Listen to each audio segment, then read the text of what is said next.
Creo que tanto Pablo Casado como Inés Arrimadas han sido muy claros en sus declaraciones y además han sido coherentes. Ciudadanos y el Partido Popular son dos fuerzas políticas que gobiernan junto con Vox en la Comunidad de Madrid, en Andalucía, también en el Ayuntamiento de Madrid, y esos tres partidos configuran un bloque. Es verdad que podemos escuchar algunos matices, pero configuran un bloque. A partir de ahí, ¿el Gobierno de España tiene que tener relación con todos los actores políticos? Por supuesto, pero creo que a la hora de configurar algo tan importante como una mayoría para sacar adelante los presupuestos y que pueda dar estabilidad al Gobierno de España y al país en los próximos años, lo que hemos acordado el presidente y yo es muy claro. Lo primero, pactar unos presupuestos, que yo espero que estén lo antes posible. Están trabajando Nacho Álvarez y María Jesús Montero. Ese documento lo presentaremos el presidente del Gobierno y yo. Y la metodología que hemos decidido es muy coherente. Primero hablamos con las fuerzas políticas que facilitaron la investidura de este Gobierno, después hablamos con las que se abstuvieron y después hablamos con las que votaron que no. El diálogo, lógicamente, no debe excluir a nadie, pero hay que ser realistas.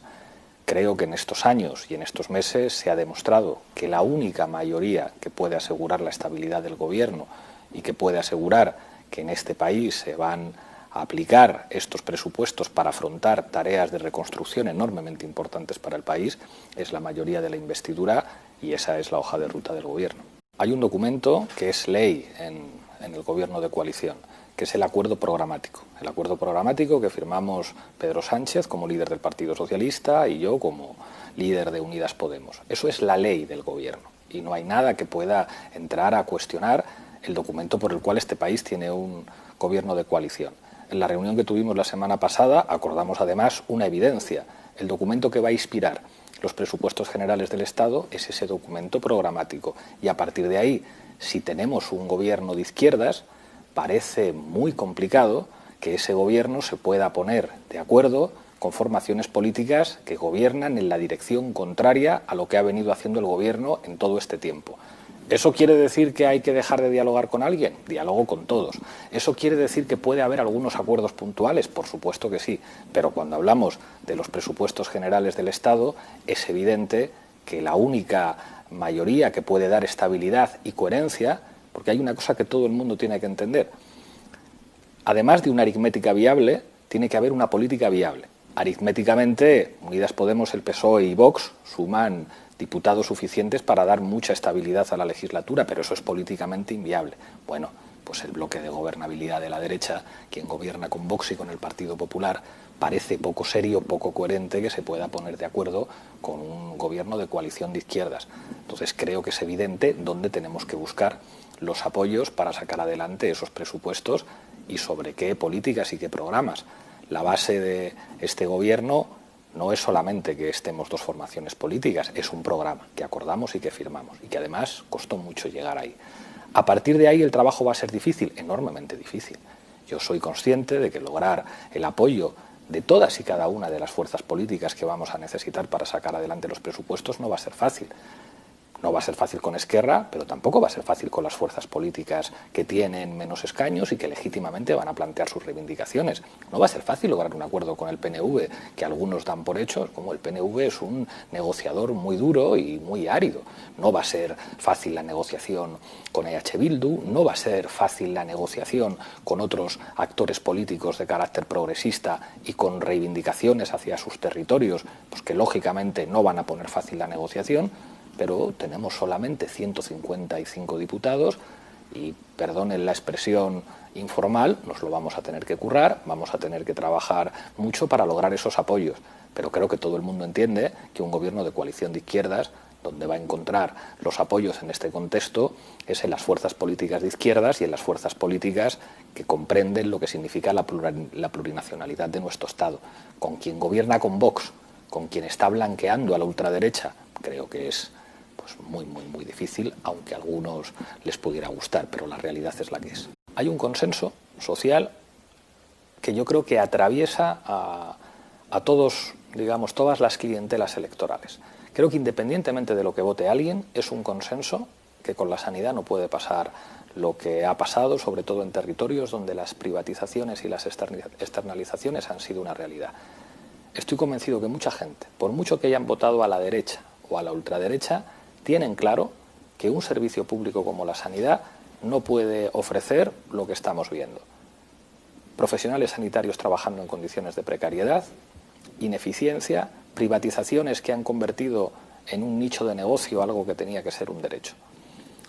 Cuando digo esto, es para insistir en que trabajar para convertir en políticas públicas los consensos sociales muchas veces es lo contrario que ponerse de acuerdo con la derecha. En la calle no hay nadie que defienda ahora mismo que las privatizaciones del sistema sanitario, después de lo que hemos visto con la pandemia, sean adecuadas, o que las condiciones de precariedad y la competencia por los salarios bajos favorece la prestación de un servicio público como la sanidad. Si hablas con los partidos de derechas, esto es completamente diferente. Por lo tanto, creo que tenemos la obligación de trabajar para que ese consenso social, que es la necesidad de que la sanidad sea pública, universal, de calidad y que no se produzcan este tipo de situaciones, se convierta en una realidad para todo el mundo. Eso es trabajar para convertir los consensos en ley, aunque eso implique decirle a la derecha que no podemos aceptar lo que han venido haciendo en las últimas décadas. Vergonzoso, vergonzoso, y a mí pues, me ha dolido mucho ver ahí la firma de Antonio Gutiérrez, de Nicolás Redondo, de José Luis Rodríguez Zapatero. Creo que ha estado muy bien que Comisiones Obreras y UGT se desmarquen de eso. Completamente. Porque nadie está pidiendo venganza. Fíjese yo, si se probara que Martín Villa fue el responsable de eso, a mí no me parece que un hombre anciano tenga que ir a la cárcel. O sea, yo no deseo que Martín Villa vaya a la cárcel si se probara que fue el responsable de algún delito por la edad que tiene.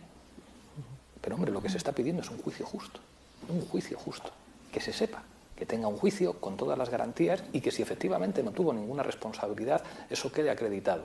Pero que si tuvo una responsabilidad sin el más mínimo ánimo de venganza, pues que eso se sepa en este país, que se sepa que pudo haber órdenes políticas para asesinar a trabajadores que estaban luchando por la democracia y que los que tenían la responsabilidad política pidan perdón y den la cara. Y ya le digo que yo no deseo nada malo para un señor que ya es muy mayor, pero ver las cartas de esta gente tratando de influir en una jueza, decir, pero hombre, no se supone que la independencia del Poder Judicial, que a lo mejor es un poco fuerte, ¿no? que varios expresidentes, algunos de ellos con vínculos económicos con gente muy poderosa, como Felipe González o José María Aznar, puedan tratar de intimidar a una autoridad judicial.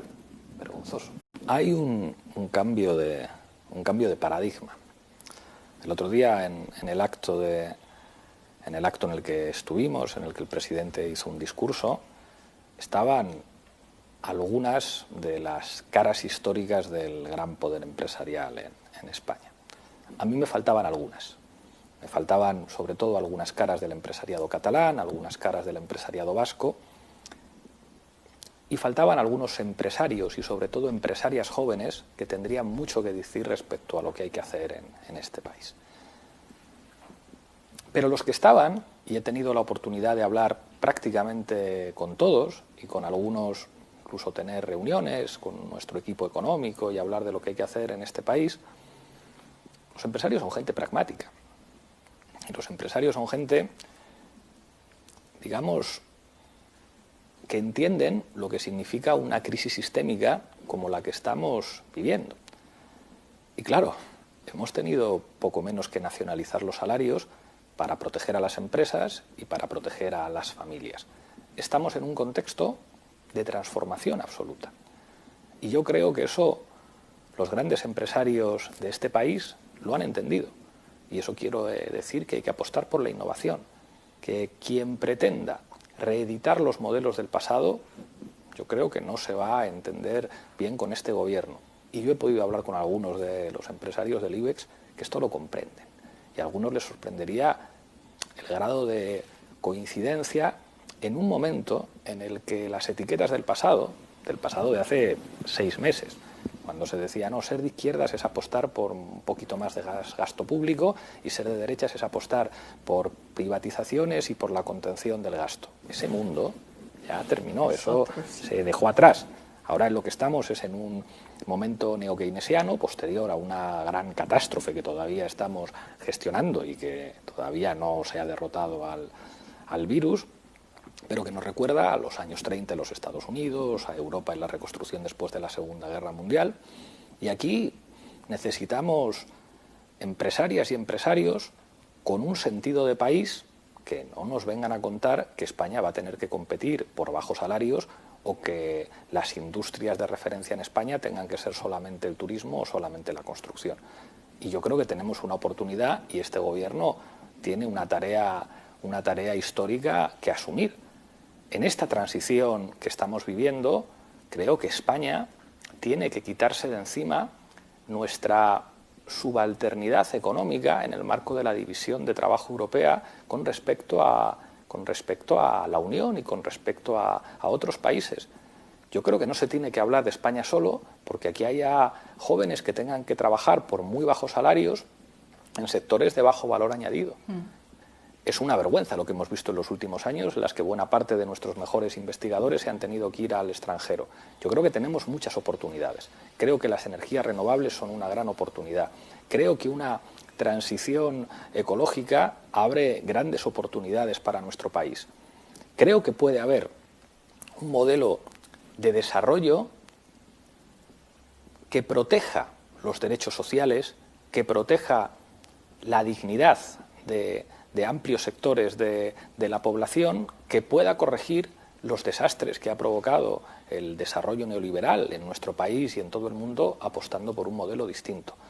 Va a ser enormemente difícil, la situación mundial no llama siempre al optimismo, estamos en un contexto de reconfiguración de fuerzas a nivel geopolítico, estamos todos conteniendo el aliento respecto a lo que pueda ocurrir en el mes de noviembre en los Estados Unidos.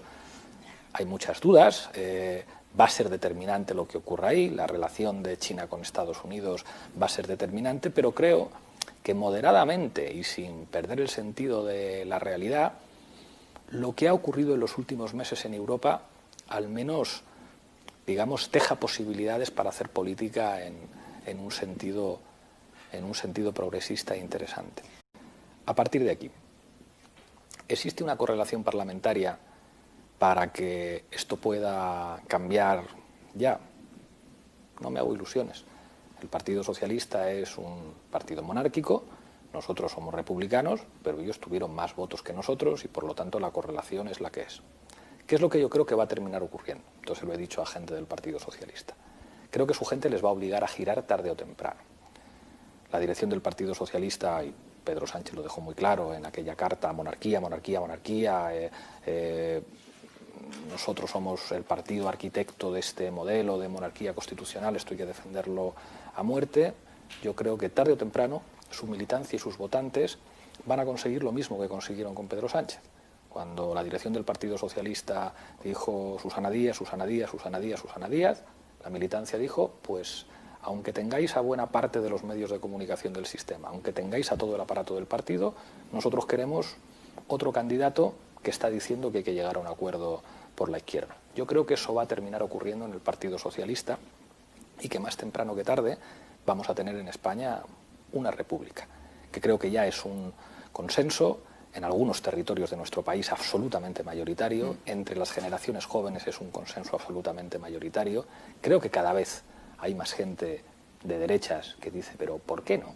¿Por qué no una jefatura del Estado elegida democráticamente y si el jefe o la jefa del Estado es un corrupto, pues se le juzga como a cualquier otro ciudadano y acabamos con estos privilegios de inviolabilidad que son incompatibles con los principios democráticos?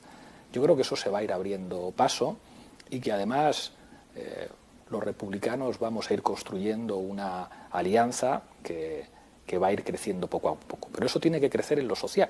Digamos, los partidos siempre van por detrás de la sociedad. ¿Cuál es el elemento clave? ¿Por qué la monarquía de Juan Carlos fue tan importante en este país? Se ha hablado siempre del papel de Juan Carlos en el 23F, de su papel nombrando a Suárez y después tratando de retirar a Suárez, pero lo fundamental del éxito de del reinado de